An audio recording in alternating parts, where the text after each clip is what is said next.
গুনাহের কারণে আজ আমার অন্তর না পাক, আমার চোখ না পাক, হাত না পাক, জবান না পাক।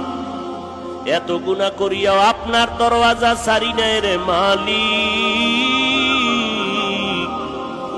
আপনার মতো দয়াময় কেউ নাই। আমরা আপনার আদরের নবীর উম্মত, গুনাহগার বলে আমাদেরকে ফিরাইয়া দিয়েন না রে আল্লাহ। আমরা চিন্তা ভাবনা করে দেখলাম আপনার দরওয়াজা ছাড়া আর কোন নাজাতের দরওয়াজা নাই। দুনিয়াওয়ালাদের বাড়ির দরজায় তালা, আপনার রহমতের দরজা খোলা।